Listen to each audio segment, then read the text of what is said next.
The GPS died somewhere past the second gate. I remember that because I'd been watching the blue dot crawl along a thread of gray road on the screen, and then the thread just ended. No signal lost warning, no rerouting. The road simply stopped existing as far as the satellite was concerned. I was driving a government-issued Ford with the National Park Service arrowhead on both doors, and according to every piece of technology in the cab, I was nowhere. The fire road narrowed after that. What had been 2 lanes of gravel became a single track of packed dirt and exposed root, hemlock branches dragging across the roof like fingers testing whether something was inside. The canopy closed overhead, and the light changed, went from afternoon gold to a kind of permanent dusk, the green so thick above me it filtered the sun into something cold. I passed a trailhead sign that had been repainted so many times the letters sat on top of each other in layers.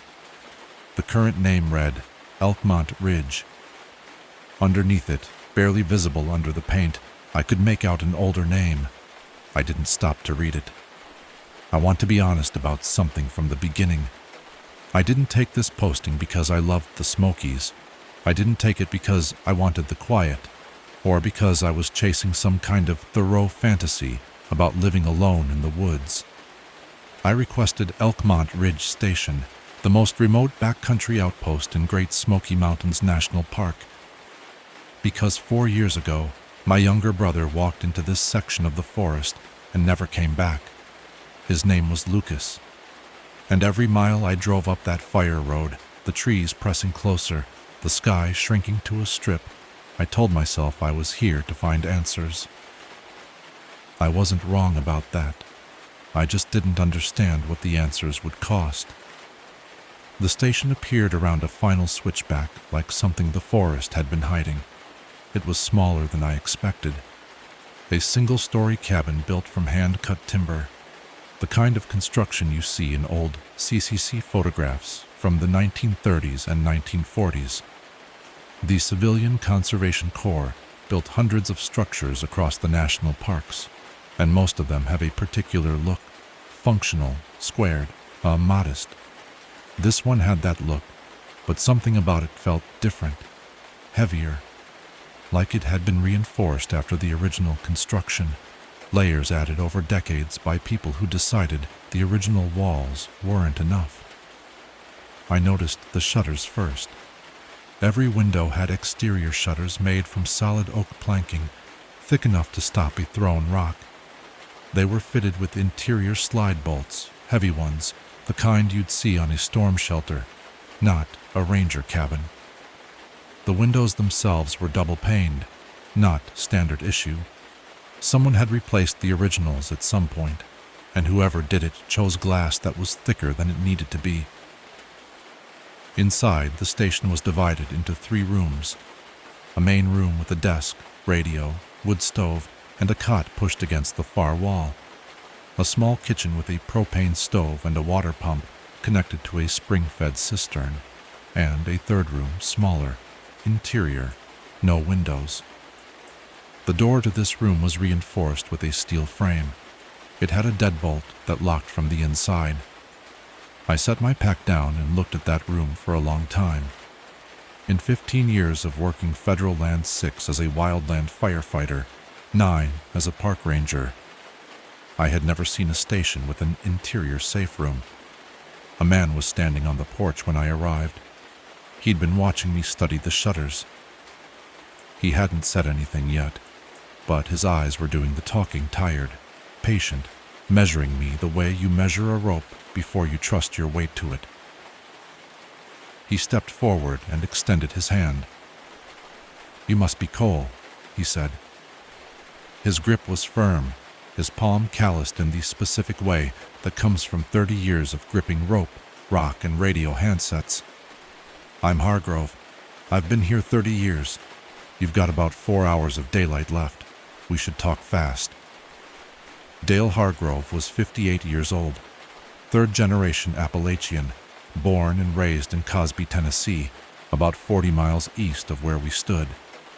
He was the outgoing chief warden of the Elkmont Backcountry District, and he was retiring at the end of the week. He looked like a man who'd been waiting for that week for a very long time. He walked me through the station with the efficiency of someone who'd given this tour before. Radio frequencies, check-in schedule, supply drops every 2 weeks via the fire road, patrol routes, 3 of them, color-coded on a topo map pinned to the wall, water purification protocol for the cistern, generator maintenance, bare canister storage. Everything was standard, everything was professional, and every few minutes Hargrove would pause just briefly, just long enough to notice and glance at something. The east-facing window, the door to the interior room, the tree line beyond the clearing. Then he'd continue as if the pause hadn't happened. I let it go twice. The third time, I asked, "You keep looking at the trees." He stopped mid-sentence. He'd been explaining the radio check-in protocol with Sugarland's dispatch. He set down the logbook he was holding, walked to the wood stove and poured 2 cups of coffee from a dented percolator. He handed me one and sat down at the desk. "Night protocols," he said. "I keep mentioning them and I keep not explaining them." He took a slow drink. "That's because the explanation sounds insane, Cole. I know how it sounds. I've been giving this speech for 30 years and it hasn't gotten easier, but you need to hear it." He looked at me for a long moment, not evaluating anymore, deciding. "The mountain is not what the brochures say it is," he said quietly. "During the day, this is the most beautiful place I've ever worked. I mean that. October in the Smokies, there's nothing like it on Earth. But after dark, this section of the park operates under a different set of rules. Not NPS rules, not federal rules. Rules that were here before any of that existed." He reached into his jacket and placed something on the desk between us. A laminated card about the size of a playing card, typed in courier font. No NPS letterhead, no date, no signature. The laminate was cracked at the corners and worn smooth from handling. It had been held by many hands over many years. "Before I give you this," he said, "I need to ask you something. Why did you request Elkmont? Nobody requests Elkmont." I looked at the card. I didn't pick it up yet. The answer to his question was the reason I'd driven 9 hours and signed a 12-month posting agreement for the most isolated station in the park. I told him about Lucas, my younger brother, 19 years old, studying environmental science at UT Knoxville. He'd been planning a solo overnight in the Smokies for months, a birthday present to himself, he called it. He wanted to hike the Briar Creek Loop, camp one night at the backcountry site near the Upper Fork, and hike out the next morning. He'd done his research. He had the gear. He had the permit. He'd done everything right. I was supposed to go with him. That was the original plan. Brothers in the backcountry. One night under the stars. The kind of trip we'd been taking since we were kids. But I got called in to cover a shift at the station I was working in Shenandoah. I called Lucas the morning of his hike and told him I couldn't make it. He said it was fine. He said he'd go alone. He said he'd call me from the trailhead. He did call me. Once from the trailhead, around 4 in the afternoon. Everything was fine. The weather was clear. He was excited. The second call came at 2:47 a.m. I was asleep. I didn't hear my phone. I woke up the next morning to a voicemail notification and a missed call timestamp. I played the voicemail, but there was nothing on it. Just static, maybe wind, and then the line went dead. I called him back. No answer. I called again. No answer. I called the park. They sent a ranger to the trailhead. His car was there. His sign-in sheet was there. Lucas wasn't. They searched for 9 days, 12 rangers, 2 K9 units, helicopter sweeps. They covered every trail, every drainage, every ridgeline in a 5-mile radius of his campsite. They found nothing. No body, no gear, no clothing. no tracks leading away from the site. It was as if Lucas had walked into the forest, and the forest had closed behind him like water. And PS closed the case as a voluntary disappearance. That was their official language. Voluntary. As if my 19-year-old brother, 50 miles from his dorm room, with a semester's worth of textbooks waiting on his desk, just decided to walk away from his life. I knew that was wrong. I knew it in a place deeper than logic. And so I requested Elkmont Ridge, the posting nobody wanted, the station closest to where Lucas disappeared. Hargrove listened to all of this without interrupting. When I finished, the silence in the station was heavy. He looked at the laminated card on the desk, then back at me. "I know about your brother, Cole. I was on the search team, day 6 through 9. Something shifted in my chest. "I'm going to give you the card now," he said. "And I need you to understand, if I'd had this card 4 years ago, if your brother had known what was on it, things might have been different." He pushed the card across the desk. I picked it up. 7 rules, typed in Courier. No header, no explanation, just instructions. My hands were steady. I read. Rule 1. After 10 p.m., do not open the station door for any knocking, human, animal, or otherwise. Do not look through the window. Log the time and duration. If the knocking continues for more than 15 minutes, move to the interior room and turn off all lights. Rule 2. Between midnight and 4 a.m., lights may appear moving through the tree canopy. Note their direction. If the lights move with the wind, they are natural. If they move against the wind, extinguish all station lights and do not observe them directly. Resume normal operations at dawn. Rule 3. Never respond to any voice calling your name from the tree line after dark. This includes voices you recognize, especially voices you recognize. If the voice belongs to someone you know to be deceased, leave the area immediately. Rule 4. If you discover a cairn of stacked stones on the trail that was not present during your prior patrol, do not dismantle it. Do not touch the stones. Mark GPS coordinates and report to dispatch as a Category 4 site marker. Do not camp within 500 meters. Rule 5. Do not follow the sound of running water after sunset if the source is not visible on your topographic map. Several creek beds in this section are seasonally dry. If you hear water flowing from a dry creek bed, return to the station immediately. Rule 6. If fog descends below station elevation between 2 a.m. and 4 a.m., do not leave the station for any reason. Not for a distress signal, not for a fire. Remain inside until the fog lifts or dawn arrives, whichever comes first. Rule 7. If you find personal belongings on the trail that do not correspond to any active missing persons case, do not bring them to the station. Photograph them, mark GPS coordinates, and leave them where they are. If the item belongs to a closed case, report to dispatch as a Category 7 recovery. Do not touch the item. I read them twice. The first time fast, the way you scan anything official looking. The second time slow, because the words started to land differently the second time through. These weren't guidelines. They weren't recommendations. They were written like survival instructions, the kind of language you find in emergency protocol manuals, direct, unemotional, and precise. I looked up from the card. Hargrove was watching my face. "Who wrote these?" I asked.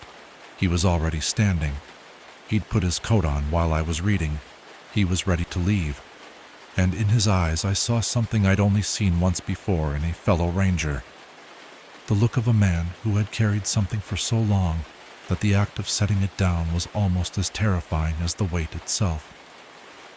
He didn't answer my question, not directly. Instead, he told me about his own first night at Elkmont Ridge, 30 years ago. He was 28, same age I'd been when Lucas disappeared. The outgoing ranger at the time, a man named Pickett, had handed him the same card, different typewriter, different laminate. Same 7 rules, word for word. I thought it was hazing, Hargrove said. He was standing by the door now, one hand on the frame. The light coming through the west window had turned amber. We were losing the afternoon. Pickett was old school. I figured this was his version of a practical joke. Scare the new guy. I almost threw the card away. He paused. At 10:14 p.m., something knocked on that door. He nodded toward it without looking. 3 knocks, pause, 3 knocks, like this. He rapped his knuckles against the door frame, measured, even, polite. I almost opened it. I had my hand on the latch, and then I looked at the card, and I didn't. What was out there? I don't know. I never looked. That's the point, Cole. The card doesn't tell you what it is. It tells you what to do. And I've spent 30 years following those instructions, and I'm still standing here. That's the only testimony I can offer. He told me he'd tried counting once how far back the card might go, how many rangers had held it before him, how many hands had worn the laminate smooth. He tracked the posting records at the Sugarlands archive, matched names to dates, followed the chain of custody backward. He stopped when he reached the 1890s, not because the trail ended, but because the records before that weren't kept in English. The Cherokee had this area marked before any of us were here, he said. The boundary stones on the southern ridge, you'll see them on patrol. They're not property markers. There's something else. He didn't elaborate. He buttoned his coat. The mountain isn't evil, son. It's old, and old things have their own way of keeping time. Hargrove's truck was a white Silverado with government plates and a crack in the windshield that ran from corner to corner like a fault line. He loaded his personal gear into the bed, 1 duffel, 1 box of books, a framed photograph he didn't let me see. 30 years of service fit into a half-ton pickup with room to spare. He shook my hand one more time on the porch. The clearing around the station was about 40 meters wide, a rough circle of grass and packed earth, and then the tree line. Solid forest in every direction. Hemlock, red spruce, rhododendron thickets so dense they looked like walls. Beyond the clearing, the Smokies stretched in every direction, ridge after ridge after ridge, fading into the blue haze that gave the mountains their name.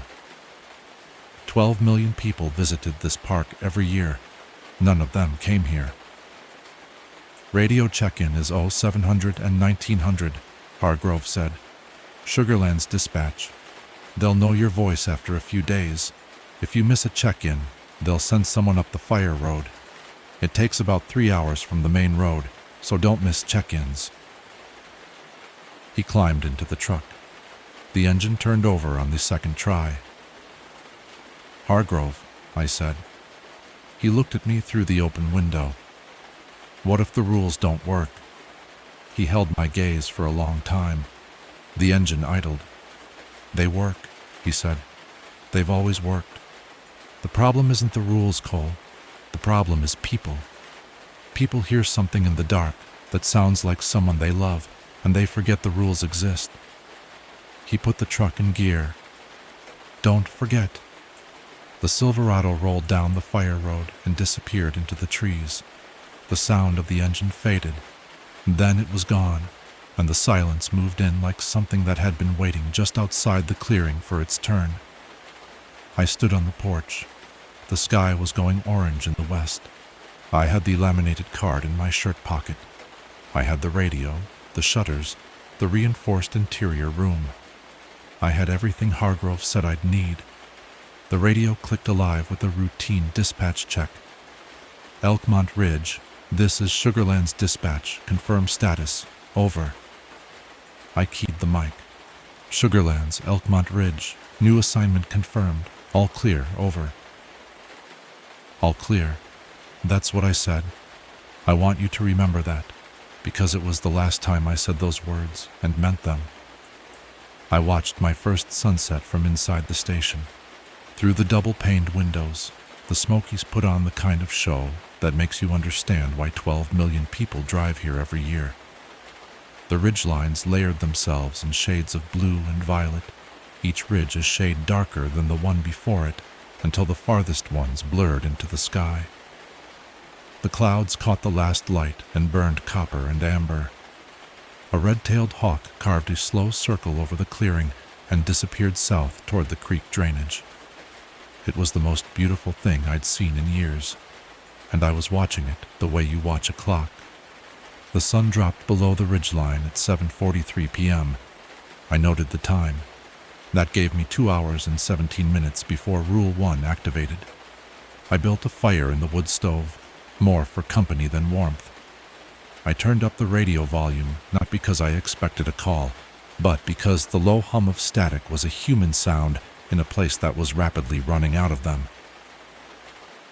I checked the door lock. I checked it again. I pulled the shutters on the east-facing window, the one that looked directly into the rhododendron thicket where the tree line was thickest. Then I sat at the desk with the laminated card propped against the radio and watched the last light drain out of the sky. The transition happened faster than I expected. 1 minute the clearing was visible, grass, tree line, the fire road trailing south. The next minute it was gone, replaced by a darkness so complete it felt solid. The Smokies don't have light pollution. There are no towns within line of sight, no highways, no cell towers with blinking red lights. When the sun goes down in the backcountry, the dark doesn't creep in. It arrives all at once, like a door closing. 9:51 p.m., 9:56 p.m., 10 p.m., nothing. 10:03 p.m., 10:07 p.m. Knock, knock, knock. 3 knocks on the station door. Measured. Even. The spacing between each knock was identical, about 1 second apart. Not frantic, not aggressive. If I'd heard that knock in any other context, at my apartment, at a motel, at any door, in any normal place, I would have opened it without thinking. It sounded like a person, a polite person, someone who wanted to come in and had every reason to expect you'd let them. My hand went to the door handle. Instinct.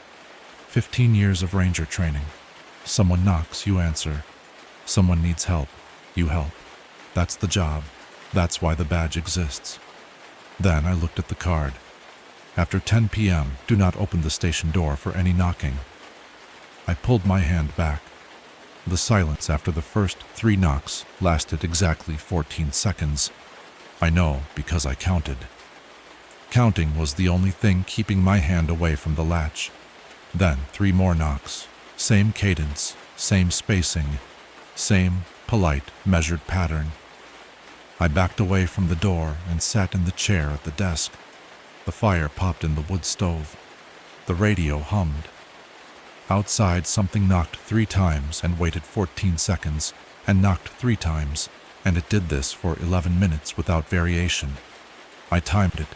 I logged it. I wrote down the cadence and the intervals, because writing gave my hands something to do besides reach for the door. Here's what I need you to understand. It wasn't a bear. Bears don't knock 3 times and wait. They don't use the flat of a fist against the center of a door. They scratch, they push, they lean their weight against things. This was knocking. Deliberate, patient, structured knocking. The kind that implies the knocker understands what a door is, what the purpose of knocking is, what it means to request entry. It wasn't a branch. There was no wind. I'd checked the weather at sunset, calm conditions. No front moving in. Barometric pressure steady. Nothing was swaying. Nothing was falling. It wasn't a person. The nearest human being was a seasonal ranger at the Klingman's Dome outpost, 9 miles south and 2,000 feet higher. No hiker would be on this section of trail at 10 o'clock at night. No one had a reason to be here. At 10:18 p.m., the knocking stopped. Not gradually. Not a final knock followed by silence. It simply stopped, mid-interval, as if whatever was doing it had decided the test was over. I sat at the desk for a long time after that. The fire burned down, the radio hummed, my hands were shaking. I logged the event, 10:07 p.m. to 10:18 p.m., 3-knock pattern, 14-second intervals, station door, east side. Then, from the tree line, maybe 40 meters from the station, a voice. Emmett. My name, spoken clearly. A male voice, calm, conversational, as if someone were standing at the edge of the clearing, calling me over to look at something interesting. The tone was casual, friendly even. The kind of voice you'd use to get someone's attention across a campsite. It came from the east, from the rhododendron thicket, the wall of green that I couldn't see through even in daylight. Rule 3. Do not respond to any voice calling your name from the tree line after dark. This includes voices you recognize, especially voices you recognize. Emmett. Again, same voice, same tone, same direction. Come outside. I didn't respond. I didn't move. I sat at the desk with my hand on the logbook and my eyes on the shuttered window, and I did not make a sound. But I want you to understand what it cost me to stay silent, because the voice was so normal, so unremarkable. That was the weapon. If it had screamed my name, if it had growled or hissed or done anything that sounded wrong, I could have dismissed it. Fear is easy to resist when it announces itself. But this voice sounded like a colleague, like a friend, like someone I'd known for years, standing outside in the dark, wondering why I hadn't come out yet. Emmett, come out here. I need to show you something. It called 4 more times, each time identical. Same inflection, same patient tone, the same way a recording would sound if you played it on repeat. And that thought, once it arrived, settled in my stomach like cold water. Because real voices change. Real voices shift pitch, adjust volume, respond to the environment. A person calling your name 6 times in a row would get louder or frustrated or concerned. This voice didn't change. Not once. Not a single syllable was different from the first call to the last. At 10:34 p.m., the voice stopped. The same way the knocking had stopped, not fading, not trailing off, just gone, as if a switch had been flipped. I didn't sleep. I sat at the desk with every light in the station burning and the radio transmitting dead carrier until the first gray light touched the east-facing shutter. I sat there, and I thought about one thing. The voice had called my name. Not Ranger, not hello. My name, Emmett. And I had told exactly one person on this mountain what my name was, and he had driven away 4 hours earlier. Morning came the way mornings come in the Smokies, slowly, and then all at once.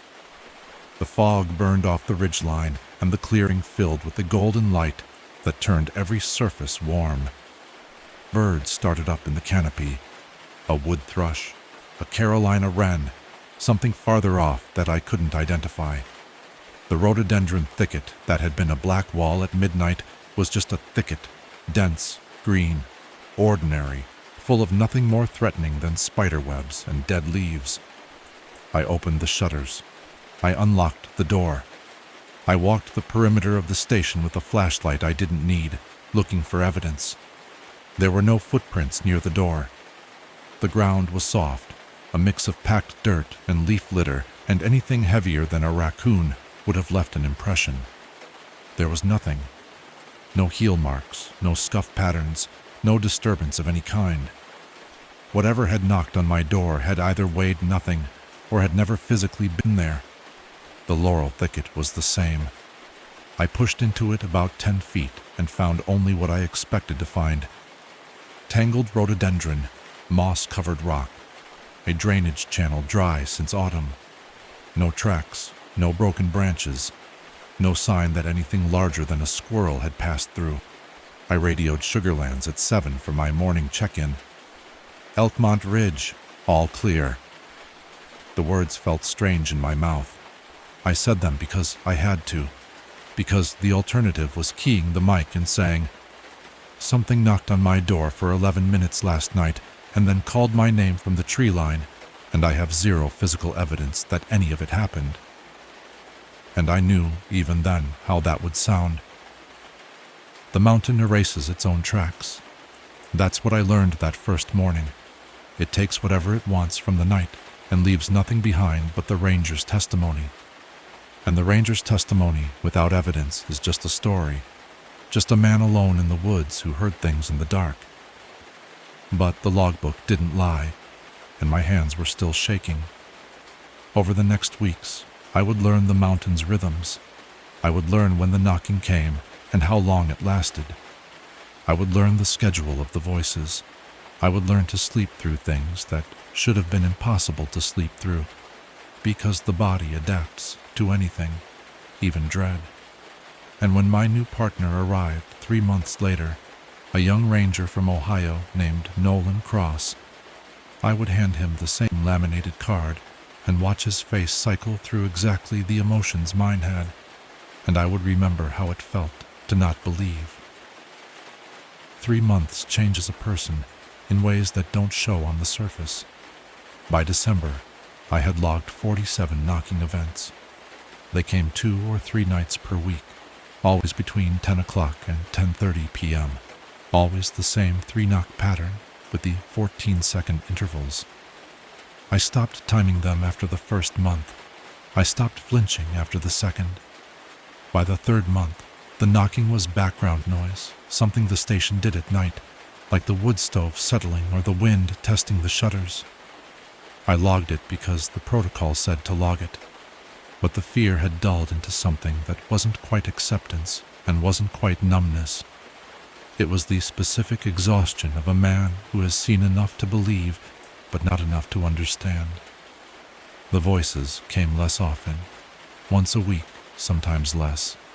Always my name, always from the eastern tree line, always in that flat, unchanging tone that sounded almost human, but failed the test that mattered. It never varied. A real voice would have given up, or gotten angry, or moved to a different position. This one repeated my name like a prompt, like it was waiting for the correct response, and when the response didn't come, it simply reset and tried again the next time. I followed the rules, every night, every rule. I logged the knocking. I killed the lights when the wrong light appeared, which happened twice during fog events. Pale amber drifts moving through the canopy at altitudes that made no physical sense. I never answered the voice. I never opened the door. I survived. But surviving and living are not the same thing, and I was doing less of the second with every week that passed. The first time I saw them clearly was a Thursday in October. A fog bank rolled in from the northeast around 11 p.m., not unusual for the Smokies, where the moisture from the Tennessee Valley collides with the cold ridgeline air and produces the mist that gives the mountains their name. I watched it come through the east window, a slow white tide filling the hollows below the station, creeping uphill like something looking for higher ground. Then the lights appeared, 3 of them. Amber, not the warm amber of firelight or the white amber of a headlamp. A pale, cold amber that I had never seen in nature. They drifted through the hemlock canopy about 30 feet off the ground, moving south in a loose formation. They didn't flicker. They didn't cast shadows on the branches around them, and they were moving against the wind. I checked the weather station on the desk. Wind was northwest at 12 miles per hour, steady, gusting to 18. The fog was drifting southeast, pushed by the wind. The lights were moving south-southwest, directly into the wind, at a pace that matched a slow walk. Rule 2. If they move against the wind, extinguish all station lights and do not observe them directly. I killed the lights. The station went dark. I stood in the interior room with the steel-framed door between me and the windows, and I listened. There was no sound from the lights, no hum, no crackle, no movement through the branches. They were silent. They passed over the station. I could see the glow change on the walls, a faint amber wash that moved across the interior room's ceiling like sunlight through water, and they continued south, toward the ridgeline, toward the boundary stones. I stood in the dark for 20 minutes after the glow faded, waiting for dawn, and I thought about what Hargrove had said. The mountain isn't evil. It's old. I was beginning to understand what he meant. The lights didn't feel hostile. They felt purposeful. Whatever they were, wherever they were going, they were not random. They had a destination. They had a route. That was more frightening than hostility, because hostility is human, and what I was seeing was something else entirely. Nolan arrived on a Tuesday in late January, driving a personal Jeep that was too clean for the fire road. He was 27, from a suburb outside Columbus, Ohio. He'd graduated from the Federal Law Enforcement Training Center 8 months earlier and requested a backcountry assignment because his words he wanted the real experience. He'd never spent a night in wilderness without a campground host within shouting distance.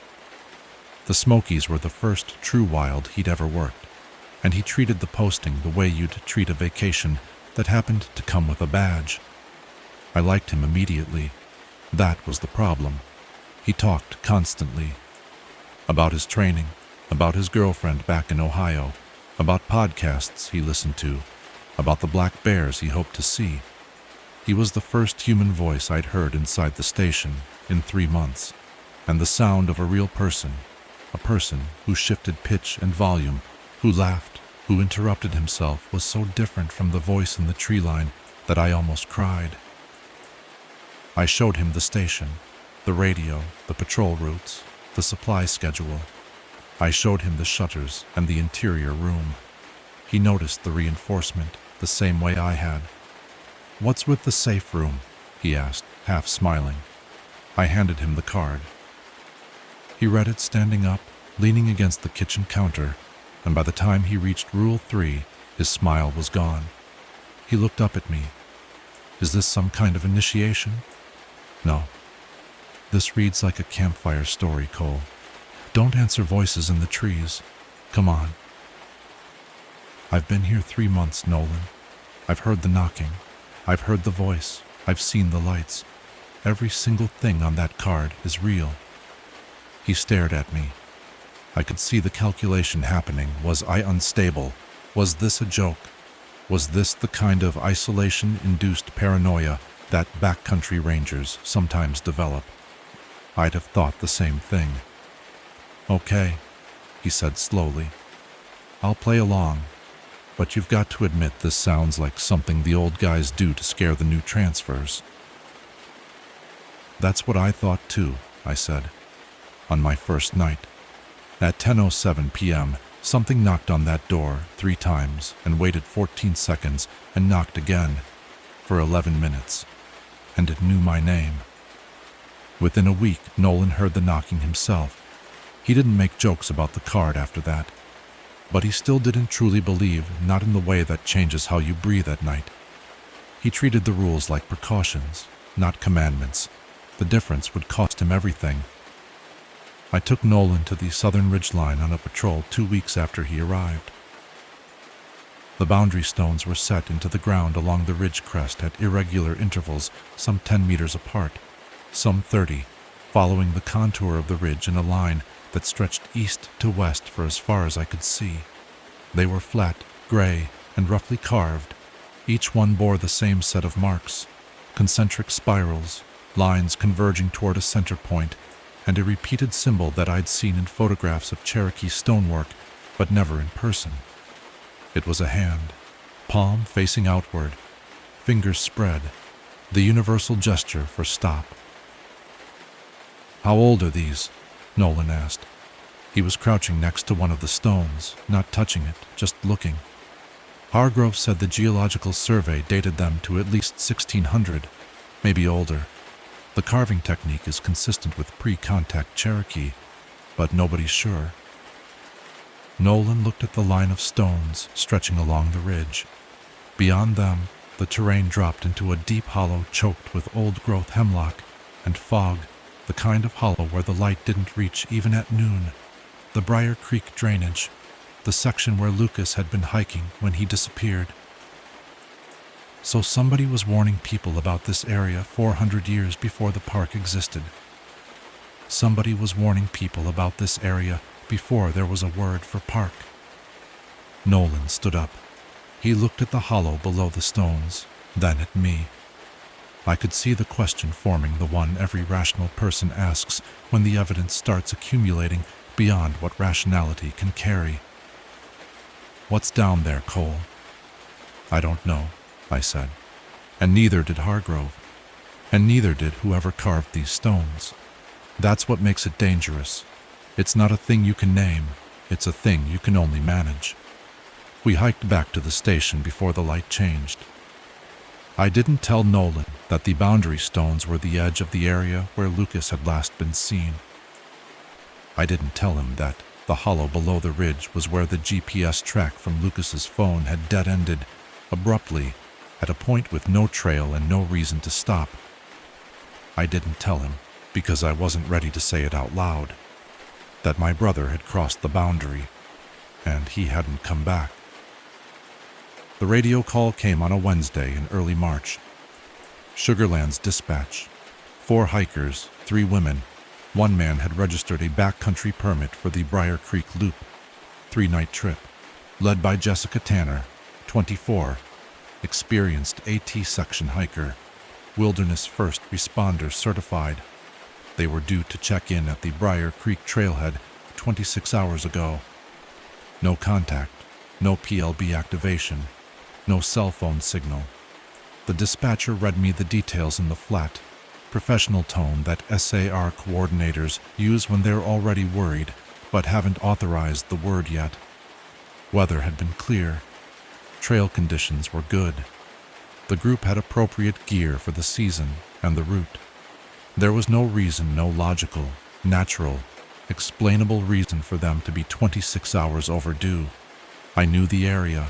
I knew it the way you know a wound that hasn't healed from the inside, constantly, without being able to look away. Briar Creek's upper fork ran directly past the boundary stones. The campsite the group had reserved was less than half a mile from the ridge where the Cherokee had carved their warnings into the rock. I looked at Nolan. He was already pulling his pack from the gear shelf. "We search during the day," I told him. "We do not stay in the field after dark, no matter what we find, no matter what we hear." He nodded, but I saw the question in his eyes, the one he was too smart to ask out loud. What if we find someone alive after sunset? What if we hear someone screaming for help and the light is gone?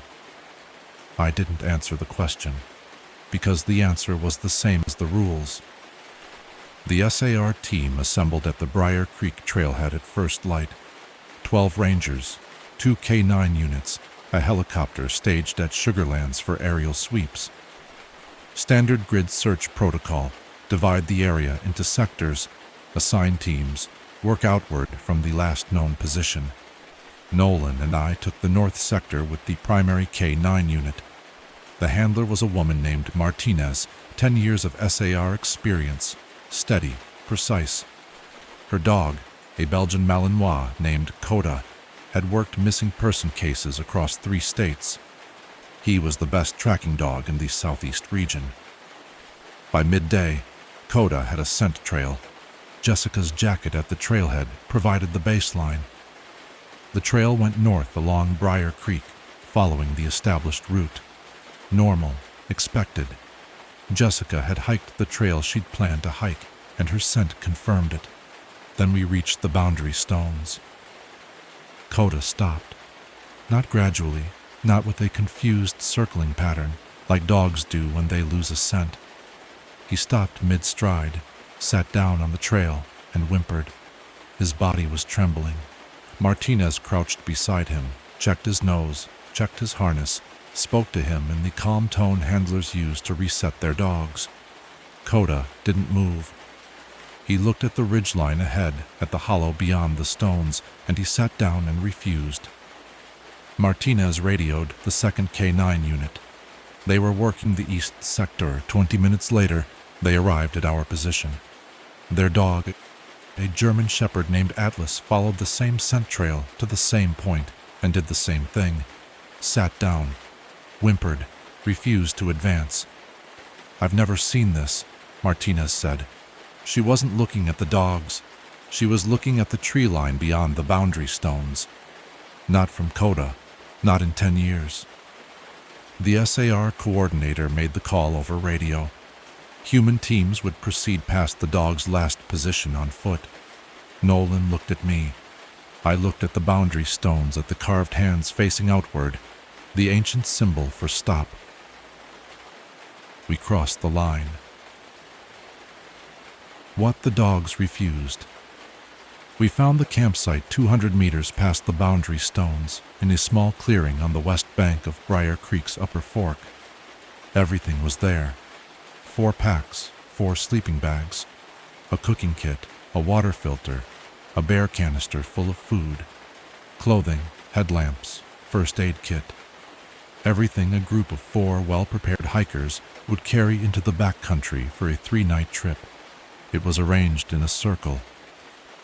Not scattered, not piled, not left the way a campsite is left when people pack in a hurry or wake up to an emergency.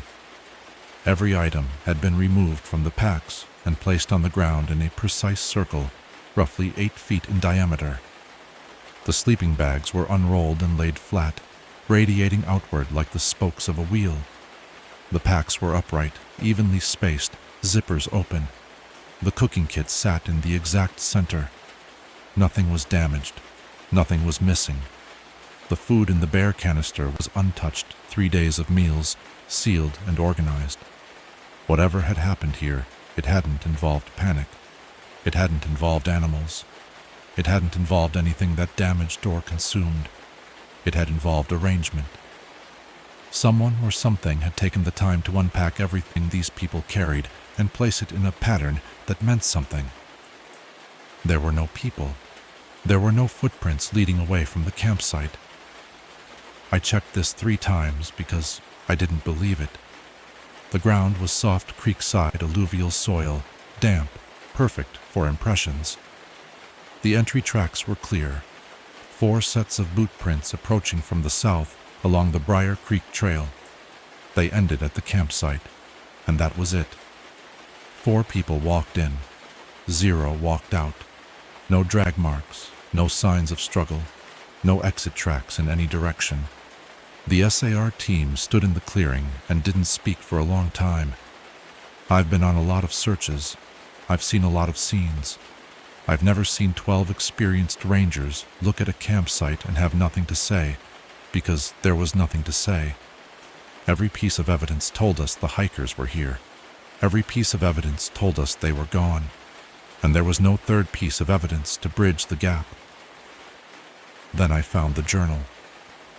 It was inside her pack, tucked into a Ziploc bag, the way experienced hikers store documents in the backcountry. A small moleskin notebook with a purple cover. The last entry was dated the night the group was due to check in. I read it standing in the clearing, surrounded by the circle of gear, while the SAR team worked the perimeter looking for tracks that didn't exist. Jessica's handwriting was clean and steady. No shaking, no fear in the pen strokes. Whatever she'd been feeling when she wrote this, her hands had been calm. The entry started normally. Weather, mileage, morale, the standard backcountry journal format. Then it changed. There's a creek near camp. I can hear it from my tent. Running fast, cold. I went and looked at it after dinner, and the water was clear enough to see the bottom stones. Hannah said it wasn't on the map. I checked. She's right. The topo shows Briar Creek's upper fork as a dry bed in this section. Seasonal flow only, and it hasn't run since the Geological Survey in the 1970s. But I can hear it. We can all hear it. The next paragraph was where my hands started shaking. Around midnight, I heard a voice near the creek. A woman's voice, calling my name. Jessica. Just my name. Calm. Like my mom used to call me in from the backyard when dinner was ready. Mom died 3 years ago. Breast cancer. Room 412 at Baptist Memorial. I held her hand. I know it's not her. I watched her die. I know she's dead. But this sounds exactly like her. The cadence, the way she said my name with the accent on the second syllable. Jessica. She's the only person who ever said my name like that. And it's coming from the creek that's flowing, the creek that shouldn't be flowing. I know this is wrong. I know this is what the stones warned about. But she's calling me, and I'm going to answer. God forgive me, I'm going to answer. I closed the journal. My hands were shaking, not because of Jessica, because of the technique, the voice, the grief, the dead returning. The mountain didn't use force.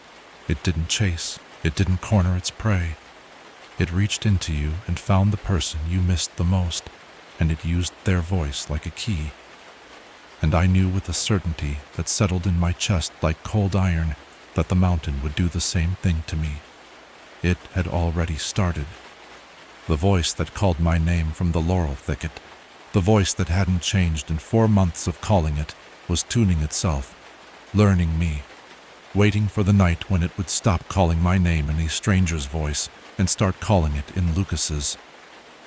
I drove to Gatlinburg on my next day off. The tourist strip was loud with neon and fudge shops and bear-themed souvenir stands, families pouring in and out of pancake houses, kids wearing Smoky Mountains t-shirts and chasing each other across crosswalks. This was the version of the Smokies that 12 million people knew: safe, commercial, beautiful in a way that could be photographed and posted and forgotten. I drove past all of it and turned onto a gravel road that climbed into the foothills east of town. Dr. Alma Whitfield lived alone in a cabin that looked like it had been part of the mountain since before the road arrived. She was 65, retired from the University of Tennessee, former Cherokee cultural liaison for the National Park Service. She'd published 3 books on Appalachian folk belief and Southern mountain superstition. NPS still consulted her occasionally on what they called sensitive site management, a phrase I now understood was a bureaucratic euphemism for locations where the rules applied. She opened the door before I knocked. She was small, sharp-eyed, with silver hair pulled back and hands that looked like they'd spent decades in the field. The cabin behind her was filled with books, maps, and cassette tapes labeled in handwriting so small I couldn't read them from the porch. "You're the new one at Elkmont," she said. Not a question. "How did you know?" "Because they always come. Every new ranger at that station. Usually around month 4 or 5. You're right on schedule." She held the door open. "Coffee's on. Come in." She let me talk first. I told her about the knocking, the voice, the lights, the boundary stones. I told her about Jessica's journal and the staged campsite and the dogs that wouldn't cross the line. She listened without interrupting, her coffee untouched, her eyes steady. When I finished, she said, "The Cherokee have a name for what lives in the high Smokies. They don't use it casually. The closest English translation is the Old Watcher, not a spirit, not a god, something older than either of those words. It's part of the mountain, the way the water table is part of the mountain. You don't see it, but it shapes everything above it. What does it want?" "That's a human question," she said. "You're assuming it thinks like us. It doesn't want. It maintains. It keeps the boundary. It has rules. And as long as the rules are followed, it coexists. And when the rules are broken," she set down her cup, "then it collects."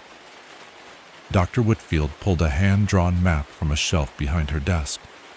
The Smokies, rendered in pencil and ink, with every ridgeline and drainage labeled in her careful script.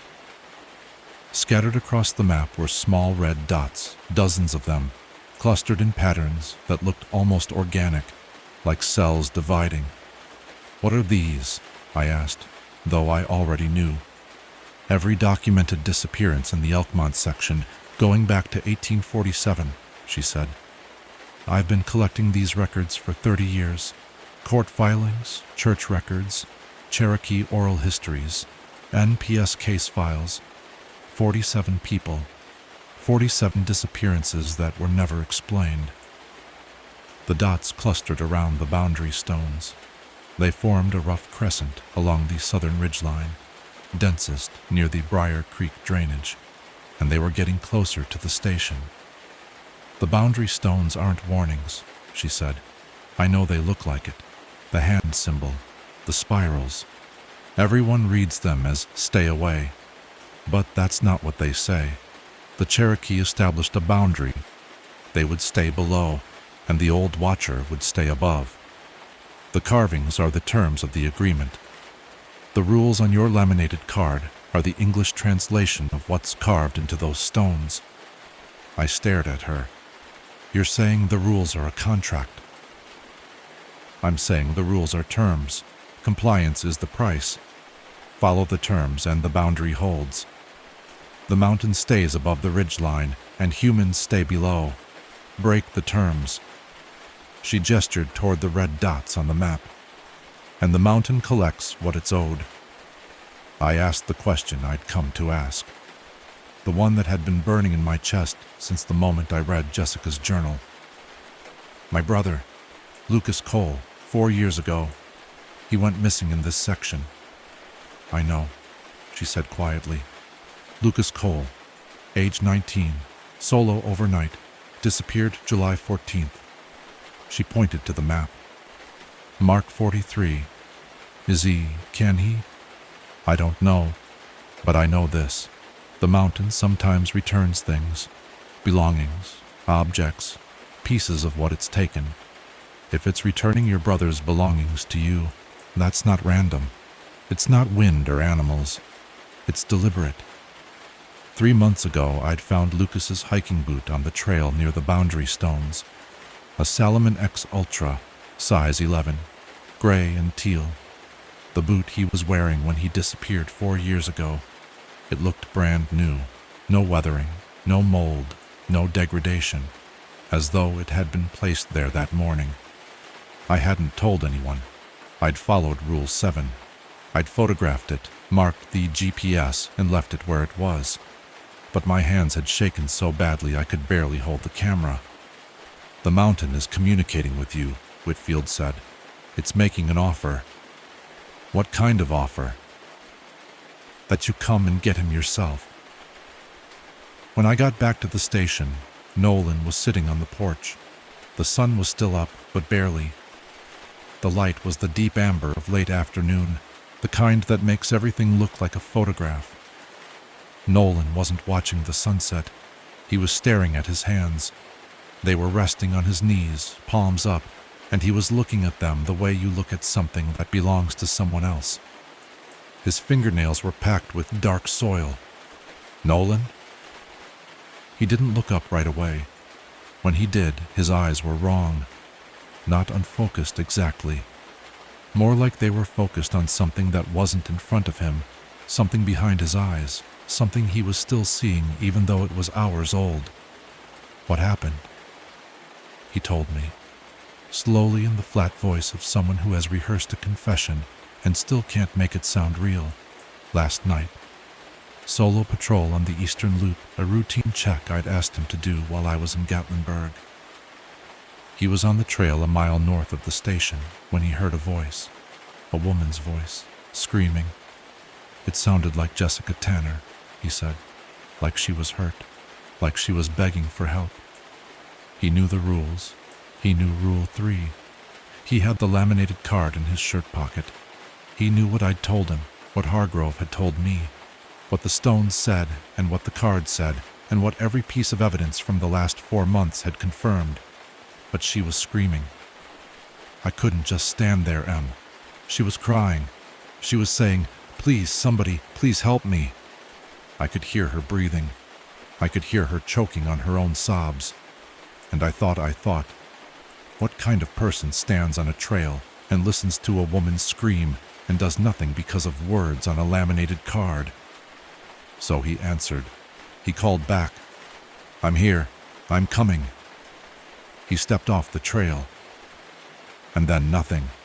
He woke up sitting cross-legged on the trail, 3 miles south of where he'd been standing, sitting upright, hands on his knees, as if someone had placed him there. His radio was gone. His watch had stopped at 3:17 a.m. There were 6 hours he could not account for. "My hands," he said, looking at the soil under his nails. "I was digging. Something made me dig. Or I was trying to dig myself out of something. I don't know. I don't know, Emmett. I don't know what happened." "What did you see, Nolan?" He looked at me, then really looked at me, and his eyes were the eyes of a person who has been shown something that the human mind doesn't have the architecture to hold. Not horror, not shock. Something quieter and more permanent, like a room inside him had been opened, and what was inside that room had rearranged everything else. "I can't tell you," he said, "not because I don't want to, because I don't have the words. There aren't words for where I was." Nolan submitted his resignation the next morning. He didn't pack carefully. He threw his gear into boxes, carried them to his Jeep, and loaded them without speaking. I watched from the porch. The morning was beautiful, clear sky, bird song, mist in the hollows, the mountain wearing its daytime face, the version that gets photographed and framed and hung in dentists' offices. Before he got in the Jeep, he walked back to the porch. He stood in front of me, and I saw what the mountain had done to him, not physically. Physically, he was fine. No injuries, no marks, nothing a doctor would find. But something behind his eyes had been reorganized. He looked like a man who'd been handed an answer to a question he'd never asked, and the answer was too large to carry and too true to set down. "It knows about Lucas," he said. "Whatever is out there, it knows about your brother. It's been returning his things because it wants you to cross the boundary. It's making you an offer, Emmett. The same offer it made to Jessica. The same offer it's been making to people in these mountains for 400 years. "What if he's alive?" I said. "What if he's been alive this whole time, just on the other side?" "Then he's not alive the way we understand alive, and you won't be either." He looked at the tree line, the eastern thicket, the direction the voice always came from. "The rules exist for a reason, Em. They exist because someone a long time ago realized that the mountain will always offer you exactly the thing you can't refuse, the thing you want more than anything, the thing that makes you stupid and brave and willing to walk into the dark. Your job isn't to be brave. Your job is to be smart enough to say no." He got in the Jeep, engine on, window down. "Don't answer the voice," he said, "especially when it sounds like him, because it will, and it'll be perfect, and it won't be him." The Jeep rolled down the fire road, and the sound of the engine faded the same way Hargrove's truck had faded months earlier, slowly, and then completely, until the forest absorbed it, and there was nothing left but the clearing and the station and the mountain standing over everything, like a thing that had always been there, and always would be. I was alone again. That night, I sat at the desk and listened to the knocking at 10:11 p.m. 3 knocks, 14 seconds, 3 knocks. I logged it. I didn't flinch. But after the knocking stopped, the voice came, and for the first time, it didn't use a stranger's tone. It used Lucas's. 2:47 a.m. The timestamp on my watch when I woke from his sleep, I don't remember falling into. The same time to the minute that Lucas's phone had called me 4 years ago. The call I didn't answer. The voicemail that held nothing but static and wind. The fog was below station elevation. I could see it through the gap in the shutters, a solid white wall pressed against the windows, so thick it erased the clearing entirely. The tree line was gone. The fire road was gone. The world was gone, replaced by a whiteness that wasn't empty. It moved, not drifting, pressing, pushing against the glass like it wanted to come inside. Rule 6. If fog descends below station elevation between 2 a.m. and 4 a.m., do not leave the station for any reason. Then, Emmett, my brother's voice, not an approximation, not a close match. Lucas, the exact pitch, the exact cadence, the slight crack on the second syllable of my name that happened when he was emotional. The voice I'd heard 1,000 times growing up across dinner tables, in shared bedrooms, through phone calls from his dorm room when he was homesick and wouldn't admit it. It's me. It's Luke. I stood up from the desk. My legs moved before my brain gave permission. I was at the door. My hand was on the deadbolt. The metal was cold. The fog pushed against the windows, and the voice came again, closer now, maybe 20 feet from the door. I called you that night, Em. You didn't answer. I needed you, and you didn't answer. I've been here so long. It's so dark. Please come outside. Every word was correct. Every inflection. The way he shortened his own name to Luke, only family did that. The way he said M instead of Emmett when he was being serious. The way his voice thinned when he was trying not to cry. M. Bear, please. My hand tightened on the deadbolt. M. Bear. He called me that when he was 7, when he had nightmares and crawled into my bed, and I carried him back to his room. M. Bear, come get me. He'd say it, and I'd pick him up and carry him down the hall and tuck him in and sit on the edge of his bed until he fell asleep. Every time, no matter how tired I was. Every time. Come get me, like you always did. Please, it's so cold out here. I did not open the door. I want you to understand what that cost me. I want you to understand that every cell in my body was screaming at me to turn that deadbolt and step into the fog and find my brother. The guilt of 4 years, the missed call, the canceled trip, the voicemail I've listened to 1,000 times, hoping to hear his voice underneath the static, all of it was compressed into the distance between my hand and the lock. 8 inches, maybe less. 8 inches between me and my brother. I sat on the floor with my back against the door, and I listened to Lucas's voice call for me until dawn. He called my name 117 times. I counted because counting was the only thing keeping me from standing up.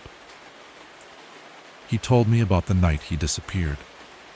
He told me he'd heard a creak that wasn't supposed to be there, and a voice that sounded like our mother, who'd been dead since we were teenagers.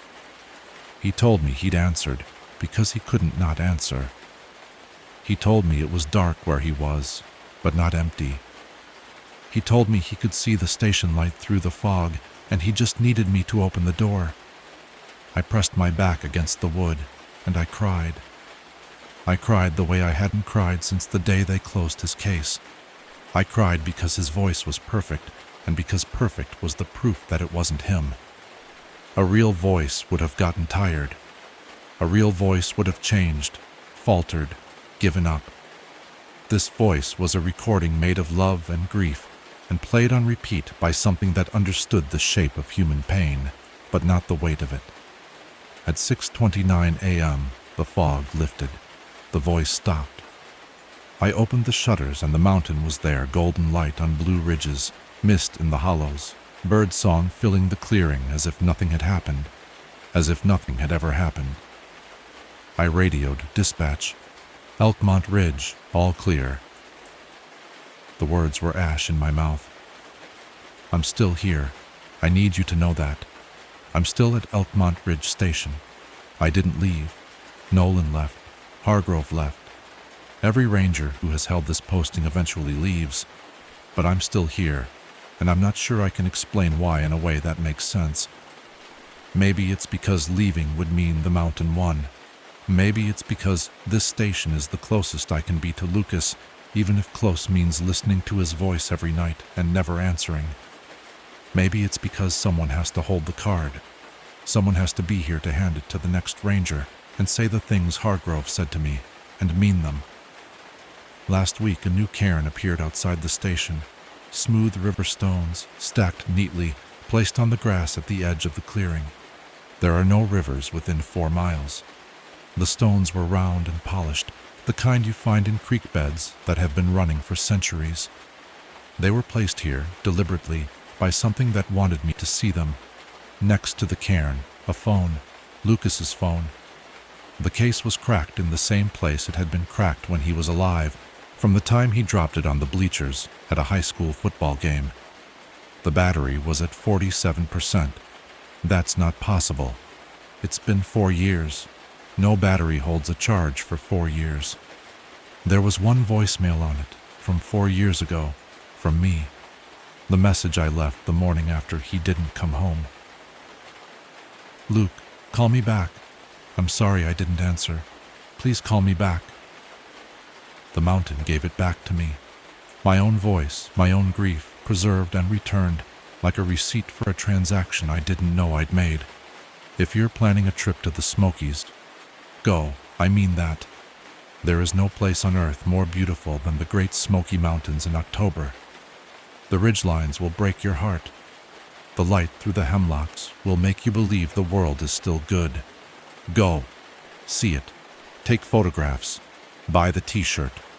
But stay on the marked trails. Stay below the ridgeline. Check in on time. And if you hear a voice in the dark, a voice calling your name from the tree line, a voice that sounds like someone you've lost, someone you'd give anything to hear one more time, keep walking. Do not answer. Because the mountain doesn't just take, it offers. And the offer is always exactly the thing you can't refuse, the person you missed the most, the voice you'd cross any line to hear again, the chance to fix the thing that broke you.